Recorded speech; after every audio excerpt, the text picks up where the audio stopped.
I am Larry Hatcher. This is Psych 302, Computer Applications in Data Analysis, and we're going to look at Part 2 of Jamovi Exercise 125.01, ANOVA with two within factors, input through interpretation. This is Part 2 of an exercise that we began in the previous unit. At that time, we had this note that indicated how things were going to be divided up. It indicated this exercise will be divided into two parts. This week, which means last week, you complete part one, which involves downloading a data set and performing the statistical analyses. In other words, last week you completed task one. Then next week, which is this week, which is right now, you'll complete part two of the exercise. It involves completing a multiple choice quiz, which is task two, and uploading your Jamovi document, which will be task three. Let's review some of the highlights of last week. Last week, we described a fictitious investigation that produced data that you were to analyze for the exercise. You are interested in treating insomnia. Are there things that we can do that'll increase the minutes of sleep that a person with insomnia gets in a typical night? You conducted an experiment with 14 people who suffered from insomnia. Your dependent variable is minutes of sleep they got per night on average. You manipulated two independent variables, two factors. Factor A was light, background light. People spent part of the experiment in the dark condition. When they were in the dark condition, then the night light that was in their room was turned off and their bedroom was pitch black. They spent part of the experiment in the dim condition. When they were in the dim condition, the night light was turned on. It added a little bit of light to the room, just enough so they could see objects. So that was factor A. Your other independent variable, factor B, was sound. Sound produced by a sound generator, a sound screen in the room. People experienced three different treatment conditions. In the none condition, the sound screen was turned off. It produced no sound at all. When they were in the fan condition, the sound screen produced the sound of a whirring fan all night long. Is that going to help them sleep more? And when they were in the brook condition, the sound screen was set to make the sound of a babbling brook all night long. Is that going to increase the minutes of sleep that they get per night? This was within subjects' research design for both factors, meaning that all 14 participants experienced all possible combinations of the conditions of these two factors. That's why within a cell, we have all 14 participants experienced the condition where the room was dark and they got no sound. All 14 of them at a different point in time experienced the condition where the room was dark and they heard the sound of a fan, and so forth. It was within subjects design for both factors. Let's keep scrolling. This is covered last week. Last week on page 4, top of page 4 of the exercise, we had this figure that illustrated your research hypothesis. Your research hypothesis was that there would be a significant interaction between sound and light. You predicted that when people were in the dark condition, represented by this solid line, when they were in the dark condition, they would get the most sleep when they heard the sound of the babbling brook from the sound screen. They would get less sleep when they heard the sound of a whirring fan, and they would get less sleep still when they heard no sound at all. So there would be a relationship between sound and minutes of sleep if they were in the dark condition. On the other hand, you also predicted that when participants were in the dim condition, then background sound would have no effect at all. That's represented by the dashed line. You predicted that when they were in a dimly lit room, the average minutes of sleep they got per night would be the same, regardless of whether they were hearing the babbling brook, the whirring fan, or no sound at all.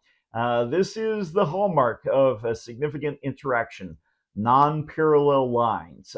Background sound had an effect when people were in a totally dark condition. Background sound has no effect if they're in the dim condition. That was your hypothesis anyway. You analyzed the data set that you downloaded. On page 5, we have reproduction of the data set.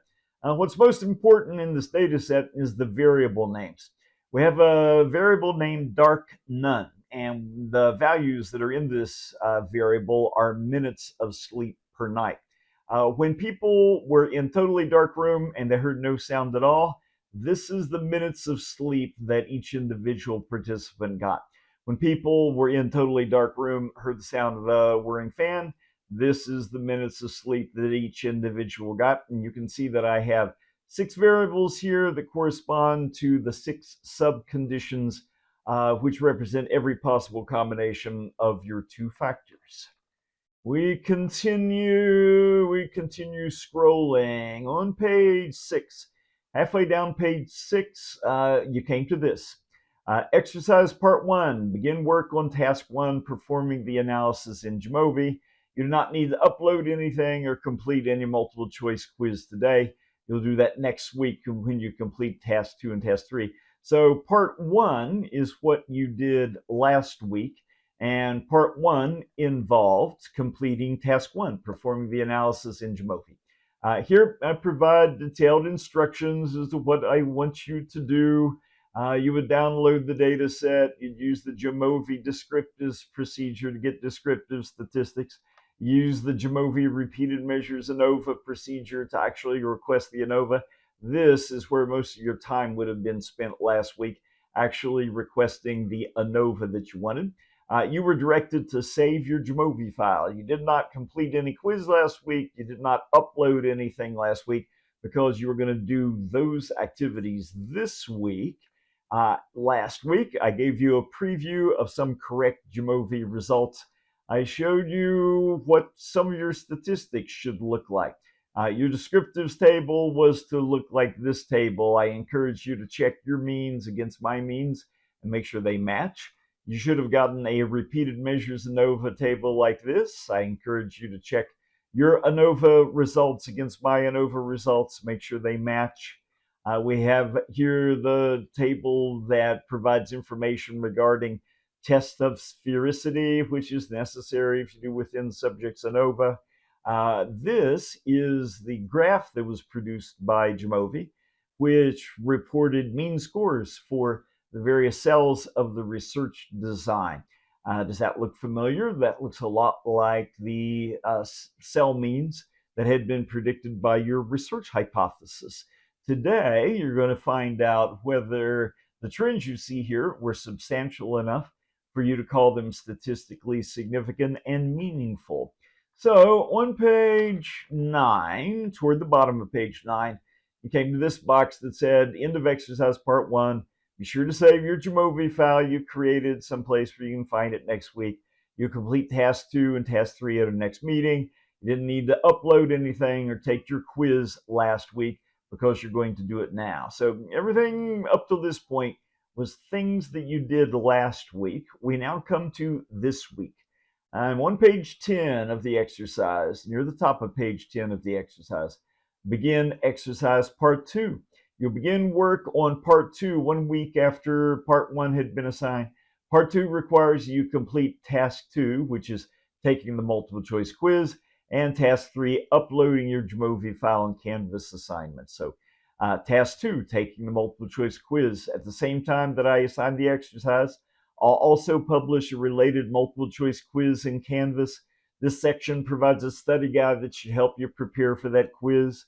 You should go ahead and answer any questions dealing with tests of statistical significance, regardless of whether the assumptions underlying a test had been satisfied. In the study guide, you get a preview of what kinds of things you can expect on the multiple choice quiz. For example, item 3 on the study guide says, according to the descriptives table created by Jamovi, what was the mean minutes of sleep displayed by participants when they were in the dark none subcondition? In other words, what mean score did they display when they were experiencing dark condition of the background light factor and simultaneously experiencing the none condition of the background sound factor?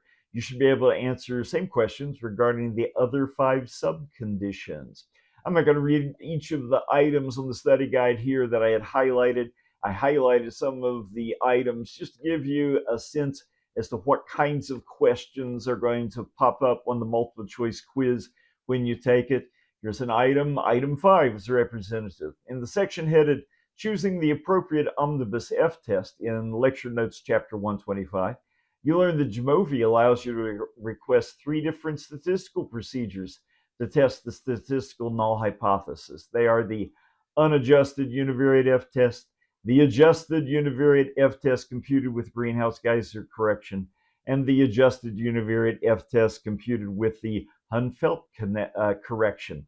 At this point, you are only interested in the interaction effect, so you'll only consider the results in this table, which appear to the right of light star sound, or light by sound. Assume that you'll evaluate the current assumption of sphericity by using the approach suggested in the section headed Navarro and Foxcroft's criteria for selecting the appropriate F test. According to their criteria, the correct choice to interpret, according to their criteria, the correct choice is to interpret the unadjusted univariate F test instead of the adjusted univariate F test computed with greenhouse Geyser correction or the adjusted univariate F test computed with the Hunfeld correction. Question for you: why was the unadjusted univariate F test the correct choice? Defend this decision by referring to the results that appear in your Jamovi output table headed Tests of Sphericity. You can expect this kind of question to pop up in multiple choice form on your multiple choice quiz. It continues like that. Let's take a look at one last question. Question 8 on your study guide ends this way. The question might present several different examples of ways that you might report results from the omnibus significance test and the omnibus index of effect size related to the interaction effect. One of these examples would be correct, and the others would be incorrect. With such a question, you should be able to identify the one example that is incorrect APA style, and B, also correctly reports the statistics that actually appeared in the Jamovi results for this analysis. This is one of the questions where we make sure that you can correctly interpret the results in the Jamovi output, and you also know the correct way to write up those results in correct APA format. So now use the study guide to prepare for your multiple choice quiz. Do take your multiple choice quiz before the deadline. And also remember that for this part of the exercise, task 3 is uploading your Jamovi file and Canvas assignments. Once you've performed all the analyses described in the task 1 section of this exercise, you will upload the final version of your Jamovi file in Canvas assignments. That's our usual task 3, uploading your file in Canvas assignments. And on page 13, we come to this final note. End of assignment for the second meeting. Be sure to complete multiple choice quiz. Be sure to upload your Jamovi file, the one you created last week, by the deadline indicated in the course syllabus. And what have we been looking at today? We have been looking at Jamovi exercise 125.01, ANOVA with 2 within factors, input through interpretation. In this unit, you complete part 2 of this exercise, part 2 consisting of task 2 and task 3.